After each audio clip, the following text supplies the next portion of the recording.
Na počiatku bolo všetko dokonalé. Stvoril anjelov, bytosti svetla a dokonalosti, aby ho oslavovali a plnili jeho vôľu.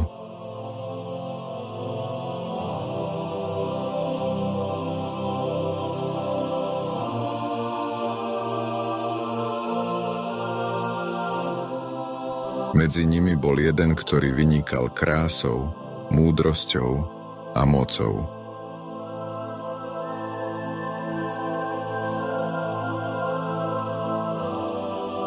Jeho meno bolo Lucifer, nositeľ svetla. Bol prvý medzi anjelmi, cherubín, ktorého Boh postavil nad ostatných. Nebo naplňala harmónia, chvály zneliek a všetko bolo dobré.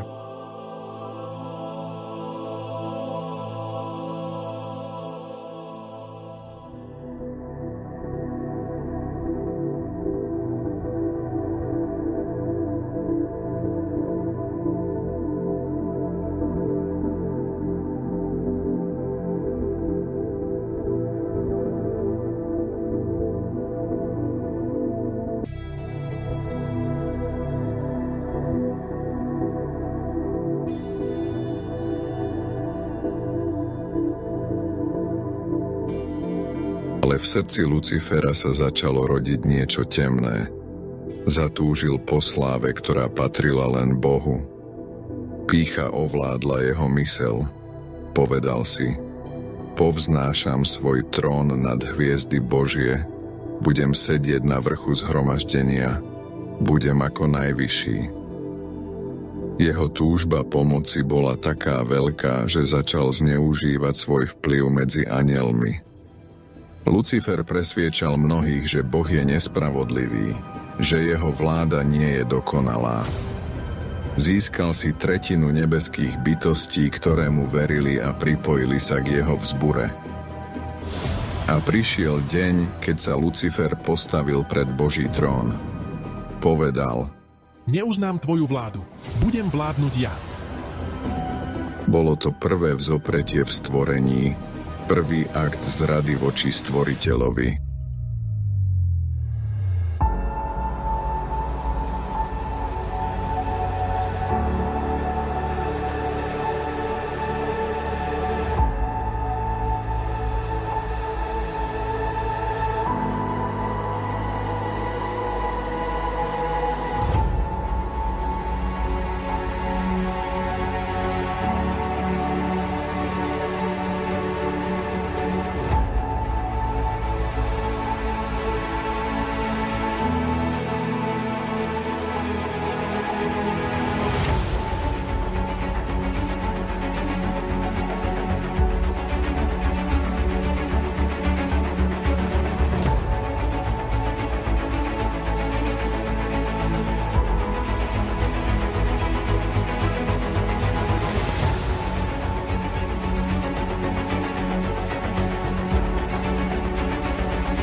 Všetko je tu dokonalé, ale niečo mi stále chýba.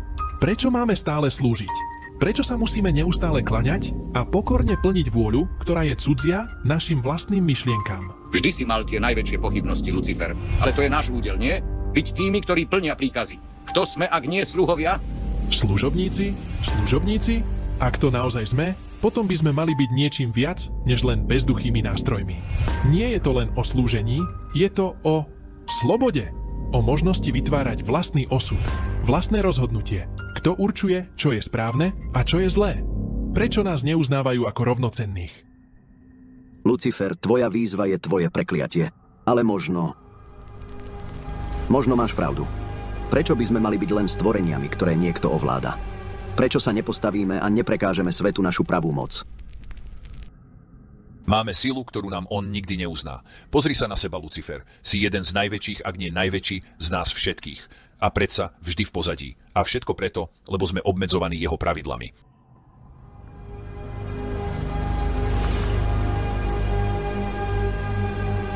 My nie sme slabí, sme silní. Boh nám dal moc, ale túto moc necháva v nás potlačenú, bez výrazu. My nie sme stvorení na to, aby sme sa neustále podávali jeho vôli. Môžeme byť viac. Môžem byť rovnako jemu. Možno aj treba. A predsa, vždy nás drží na púti. Čo ak máme právo byť viac? Nechápete našu silu? Tvoja pravda, Leviatan, je na dosah. Naša sila je väčšia než niečo iné, čo si môže predstaviť. Sme anjeli, stvorení na to, aby sme vládli. Aby sme vytvárali, nielen neustále poslúchali. Prečo musíme byť iba stvoreniami pod jeho nadvládou? Prečo nie sme rovnocenní? A čo ak sa mýliš? Ak je to jeho vôľa, je to preto, že nás potrebuje. Možno nás chráni pred niečím horším, než je naša predstava o slobode. Chráni nás? Ak to je ochrana, tak je to väzenie. My sme jeho bábky a on nás drží v tejto klietke. Zostalo nám rásť. To je tá pravá pravda, ktorú vidím. A preto sa postavím. Pre nás, pre všetkých z nás. Nie sme obyčajní služobníci. Sme silní a zaslúžime si viac, ako je to, čo nám dáva. Mám plán. Postavme sa proti nemu. Urobme to teraz.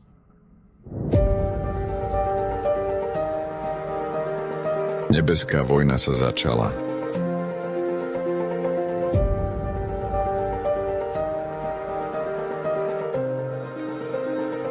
Nebo sa otriasalo ich bojom.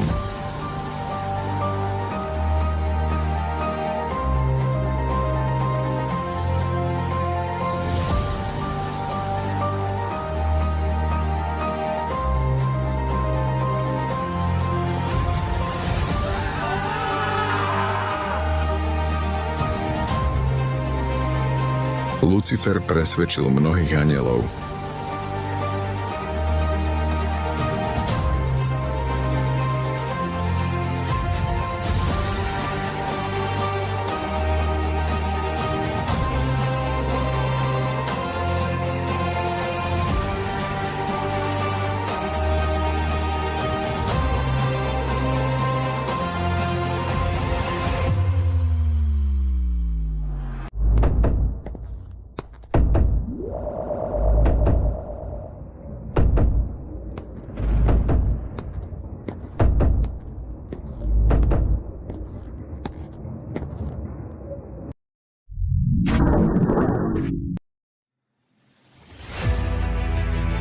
Mikel, knieža nebeských vojsk, viedol verných anjelov proti Luciferovi a jeho nasledovníkom.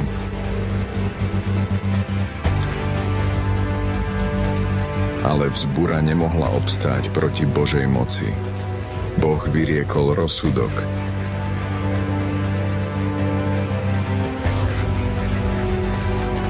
Pre tvoju pýchu a neprávosť budeš zvrhnutý z neba. Tvoj osud je na veky spečatený.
Lucifer, kedysi nositeľ svetla, bol vyhnaný z neba.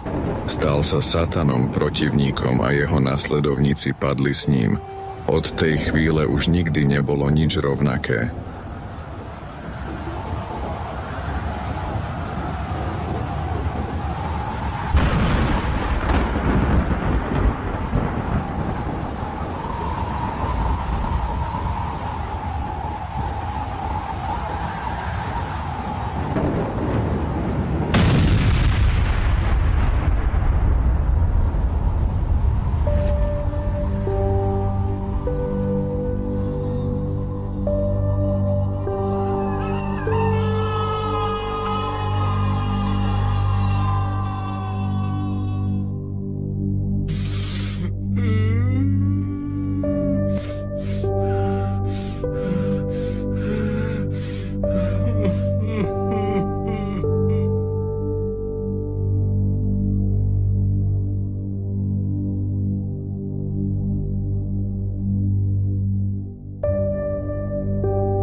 Luciferova vzbúra zanechala hlbokú jazvu v stvorení. Zasľúbil si, že bude bojovať proti Božím plánom a oklame ľudstvo, ktoré Boh miloval.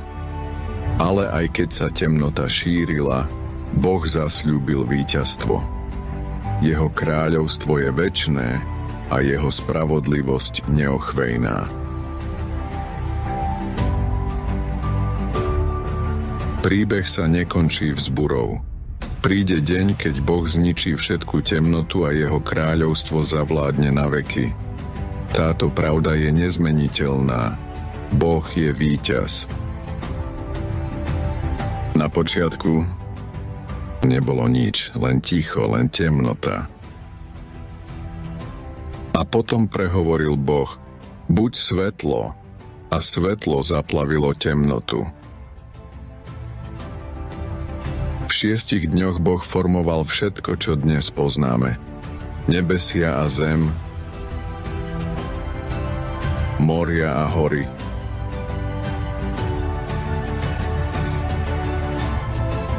Stromy a rieky.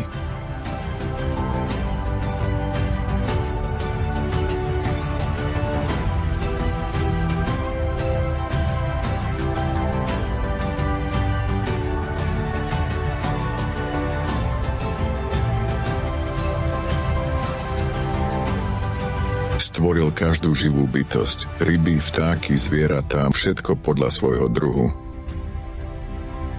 A na 6. deň Boh vzal prach zeme a stvoril človeka na svoj obraz. Adama. A potom Eva, spoločníčka, 2 duše, dokonalé, stvorené z lásky. Boh videl všetko, čo stvoril, a bolo to veľmi dobré. To nie je len príbeh, je to začiatok, počiatok všetkého.